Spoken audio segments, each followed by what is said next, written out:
Welcome to WVU Football Going Deep. This video is looking at Garrett Green, how he got to be a star, and why it didn't happen before. And I meant to do this video a week ago. Maybe it's just as well I didn't, because we do have the news coming out that Sean Reagan is expected to be hired as the OC at Troy, and that's going to change some things. I'll cover that at the end of the video as soon as I pick up the paper I dropped. Alright, now before I get into the video, I do want to do the part that I usually forget. Please click the thumbs up button if you like the video, make comments. Please subscribe to the channel, tell your friends, and share. All of that helps, and I need all the help I can get. And I got to talk to Bob. Okay, Bob wanted to help, but paper in one hand and tea in the other. Can't handle coffee anymore. Oh, I don't think I've quite got room for a 15-pound cat. Anyway, when Garrett Green came to West Virginia, there were a lot of people who thought he was not only going to be the savior, he was going to be the savior from day one. Didn't happen his freshman year or his sophomore year, and yeah, well, we got around to it. But understanding it, well, you just got to look at the whole picture. Drop back to high school. Of course, he was something of a star because he was fast. He had twitch, as Coach Brown calls it, and the it factor. He was just a natural leader, and he looked like, he should be out on the beach surfing. I mean, he was practically made to be a quarterback. More like a quarterback for the movies, but hey, this is real life as best I can tell. Now, his sophomore year in high school, he completed 31 of 83 passes, 535 yards. He ran 116 times for 889 yards. Now, that was in 10 games, so his passing completion percentage sucked rocks. Just over a third of his passes. Completion average per pass is like 17 yards, so we can guess that we were already seeing this thing of a great long ball and problems going short. And he ran about 3 times more than he threw the ball. All of that sounds familiar. Now, junior and senior year, I could not find stats that broke things down. I just got the annual totals. And, he passed junior year for 1,227 yards, ran for 865. Senior year, passed for 1,155, rushed for 930. So the rushing total was fairly consistent all 3 years. Don't know yards per average, how many times he carried junior, senior year. Passing, I'm going to guess that he made some improvements in completion percentage and also was throwing more often. But we didn't really see any huge jumps or improvements. It was a fairly steady high school career, at least just in the raw stats. He had a fair amount of interest. He was typically rated a high 3-star, sometimes a 4-star, which had to be based on his running more than anything else and that it factor. And he was getting regional interest. Had offers from Mississippi, Mississippi State, Georgia Tech.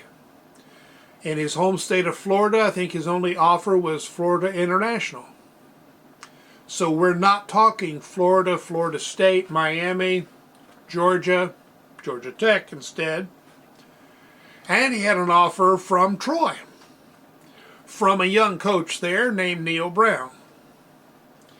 Brown got hired at West Virginia, and it did not take him long to extend an offer to Garrett Green to come to West Virginia, which he did. Now,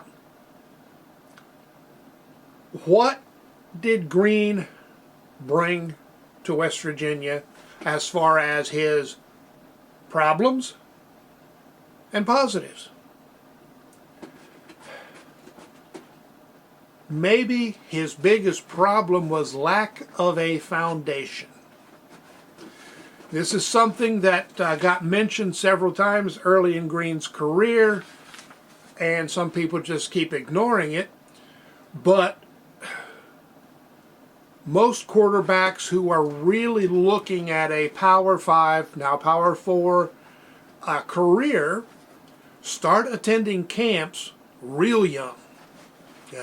12, 13 or sooner. Greene didn't. Camps are where you learn things that you don't learn in high school games or practice. You're not going up against really complex defenses most of the time. If you're good, there's a fair chance you're better than most of your competition. Greene wasn't facing very many people who could outrun him, if any. So he didn't have to learn. He didn't have to think. All he had to do was run and throw deep. And this also emphasized, some, psychology that we'll get to.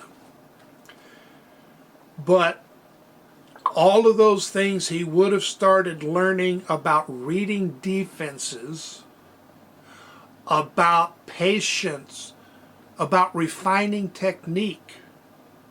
He didn't get that until, I think, he may have attended some camps later in high school, but he did not have 4, 5, 6 years of camps before he came to West Virginia. So his weaknesses when he got here, he could hide behind a toothpick. He could read defenses about as well as I read ancient Greek. That's not very well. And you got to remember, defenses in college, especially Power 5, receivers don't run a set route a lot of the time.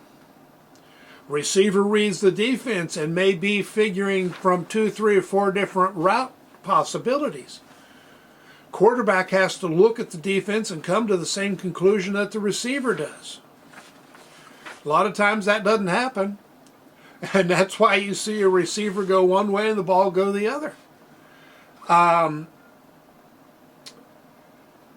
He was impatient on the field. He did not, if he dropped back, he did not wait to see what happened. If he started to scramble, he was almost certain to run. And the impatience affected the short passes. He would get overexcited when he threw those. And he's called it this himself, a Superman mentality, that he's going to do it all. And he's going to do it all in one play. He's had to learn to take an incompletion or a 5-yard gain instead of a 30-yard gain that wasn't going to happen. You don't throw into double coverage. You take, the down and move on. Take what you can get, not just what you want. Now, his strengths, Obviously, running, long passes, and leadership. His it factor. That's enough to build on. Well, largely because he had one other strength that was really his foundation. And that was patience off the field. He knew he was going to have to work and stick it out. And I dare say Coach Brown had made this plain in his recruiting, that he had things he was going to have to do before he was going to play big-time football. That's where Greene's father really came in.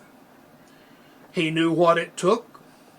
He had taught his son what it took to make it big, to do well.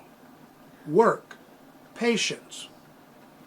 He couldn't teach him how to throw a short pass. That's not his game. All right. Now, freshman year, Greene played 21 snaps, most of which were against Eastern Kentucky. So he got a little bit of experience in, just a taste, and can't say he necessarily learned anything that year other than a hint of what it was going to take. 2021, he played 116 snaps. Now that's not a lot, it's a decent amount. A lot of them were in one game. The one thing he got better at was making the read on when to hand the ball off. It took him several games to get that. Then you kind of thought, well, hey, he's made one step, he's going to make another. No, he didn't. That was the problem. Making decisions when passing was involved.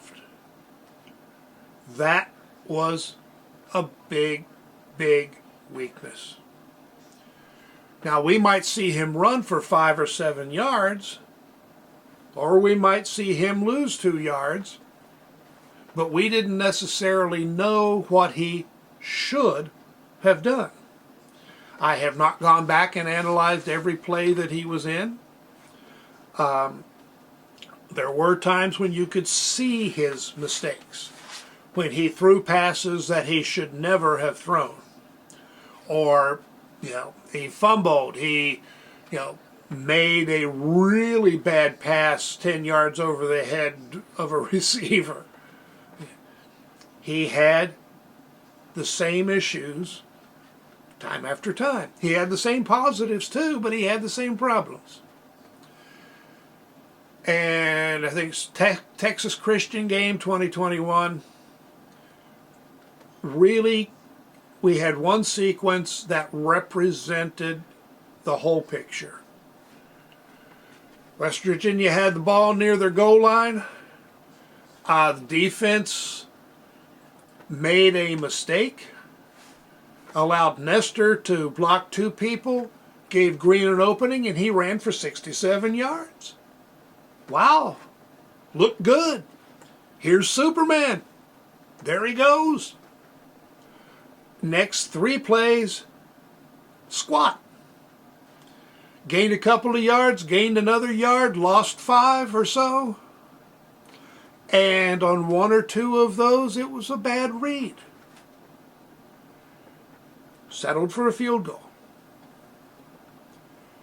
And that's he could not make drives.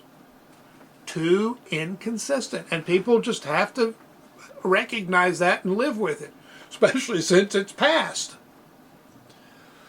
Now, we headed into 2022 thinking he might make it.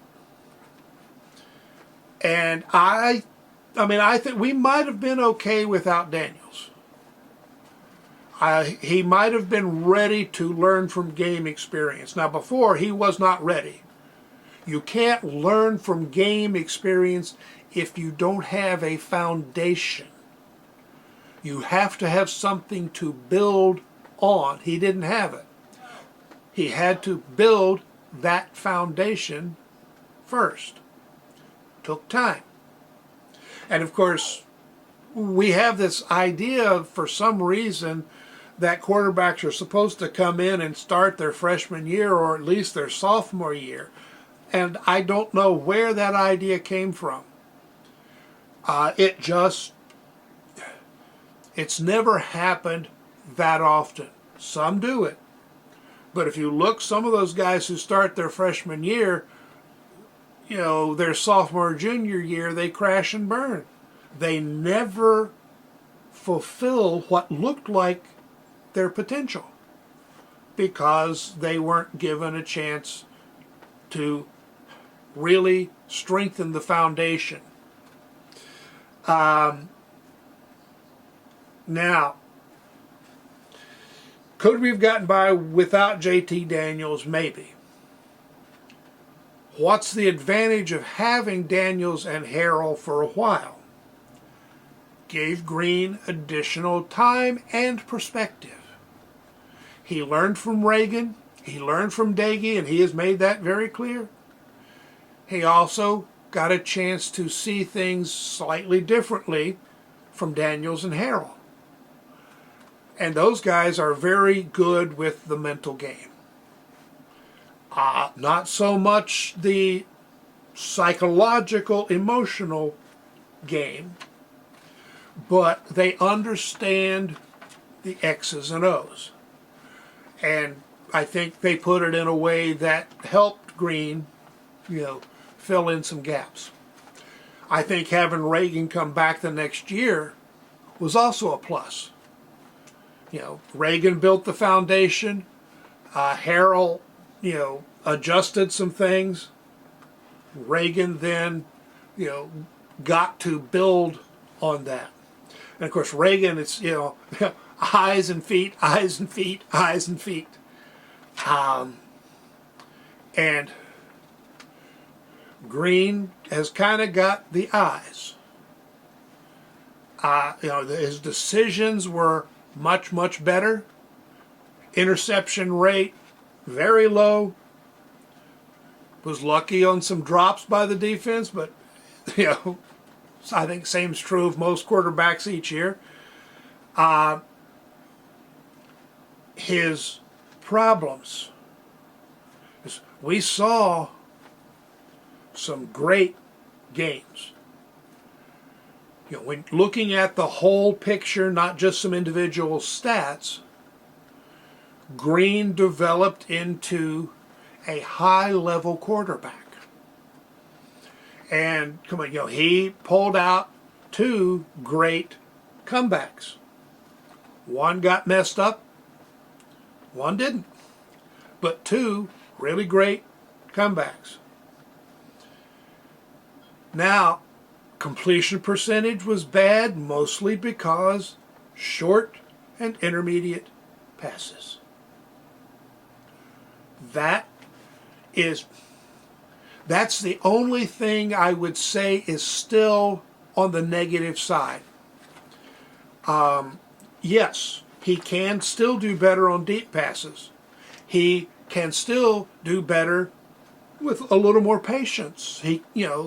Each of the things he's gotten better at, he can still get better, but he is patient enough.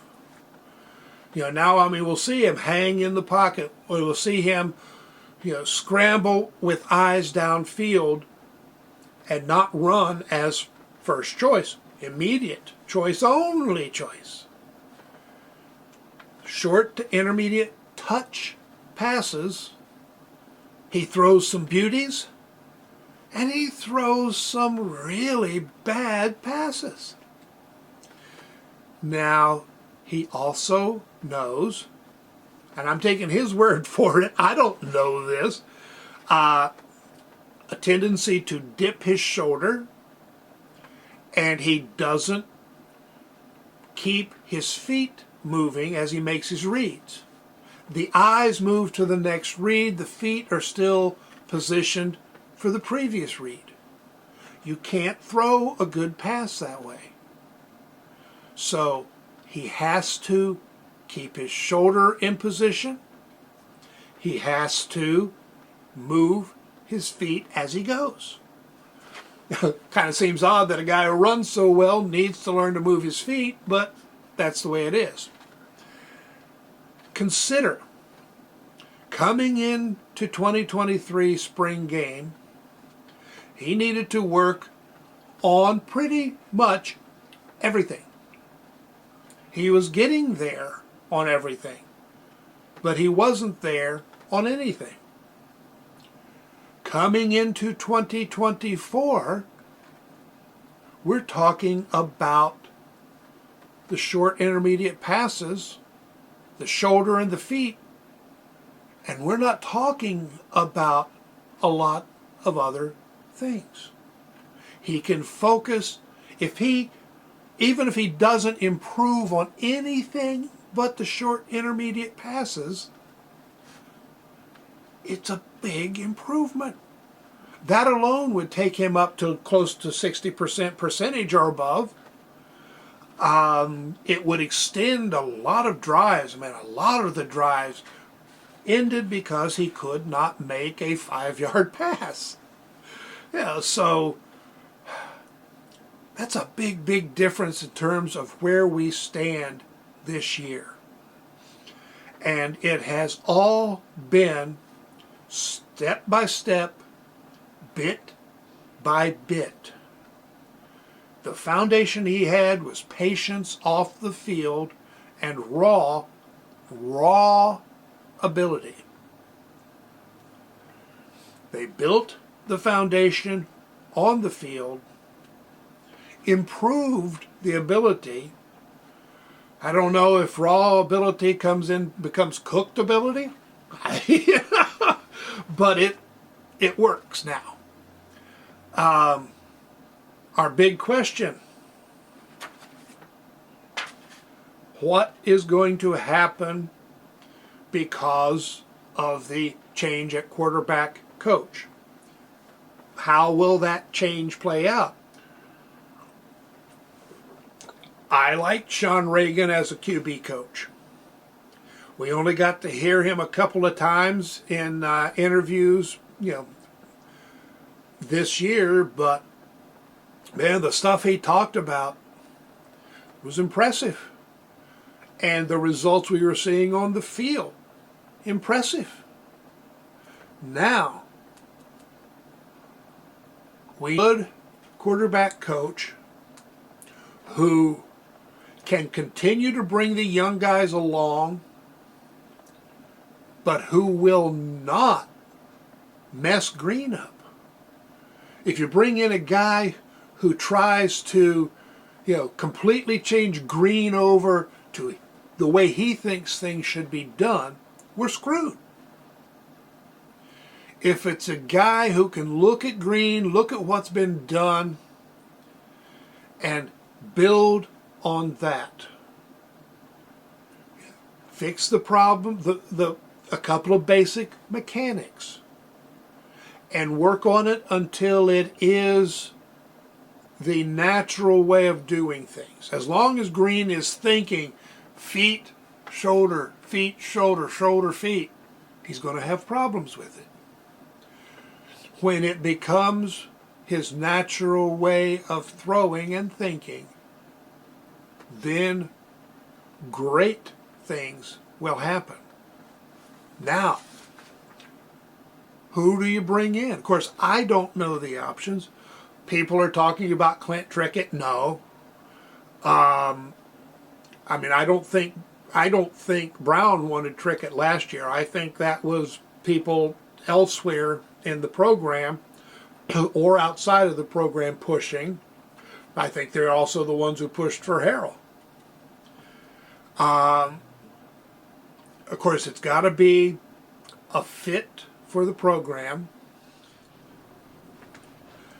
Well, sometimes the news breaks so fast that I don't get the video done before things have changed. I was talking about Coach Brown having a plan to take care of the upcoming change at quarterback coach, and it looks like the choice has already been made, and offensive analyst, head coach assistant Tyler Allen is being moved up to quarterbacks coach. I like it. Now, a lot of people were out there, I'm sure, they always want the big name, or at least the known name, or Power 5. Now, Allen, I mean, hey, he's in his second time around with Coach Brown. He's got time at the Power 5 level, not as the coach.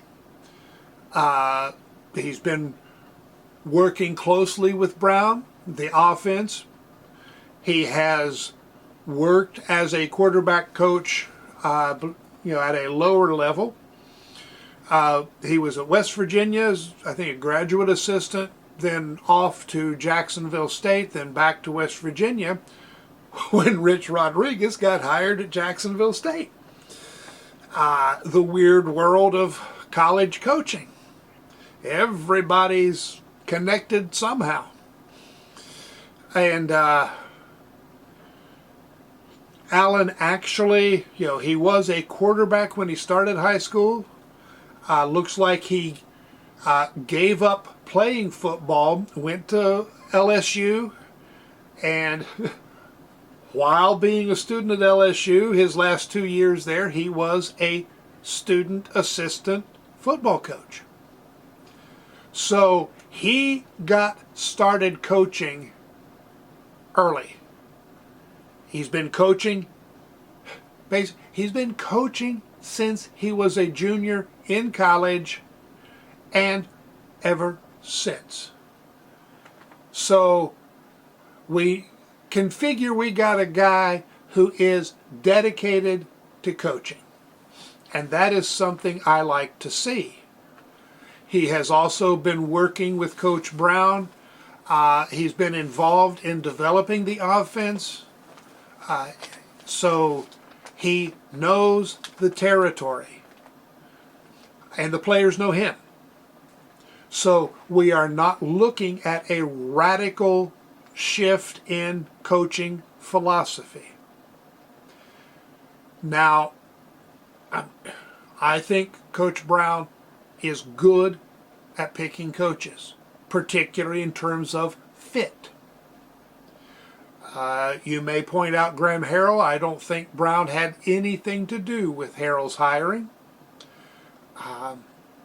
And I think one reason Reagan got moved to tight ends coach instead of being released was that Brown really didn't necessarily expect Harrell to be around more than a year, and maybe was kind of, pushing in that direction. So he wanted Reagan available when things shifted. Or, of course, if the 2020, things went well enough that Brown stayed, Harrell went, and we got on with business. I do kind of think that was between that and some of the pushes to replace Harrell. I think Brown finally dug his feet in and said, it's my dang team, let me run it, including hiring coaches. It's hard to coach a team if somebody else is picking either the players or the coaches. So we've got Tyler Allen likely to move right into place. He's been recruiting already, so it should be a smooth transition. It's another young guy, and Brown has liked hiring young of late. His, 3 of the last 4 hires have been young guys. And I think he's partly building a staff that can all work together for a long period. Now, of course, you lose some when they're hired off by other teams. But I think he's hoping to keep much of this staff together for many years to come, which would be a good thing because it would mean the team is doing well. So, Garrett Green is looking to improve. Sean Reagan is moving on and up to as an OC at Troy. And Tyler Allen looks to be the quarterback coach for West Virginia, probably now. Thanks for dropping in. This has been WVU Football Going Deep. Sorry for the lighting change. I'll have to talk that over with Brule about his timing. And I will see you with some more videos, hopefully rather soon. So long.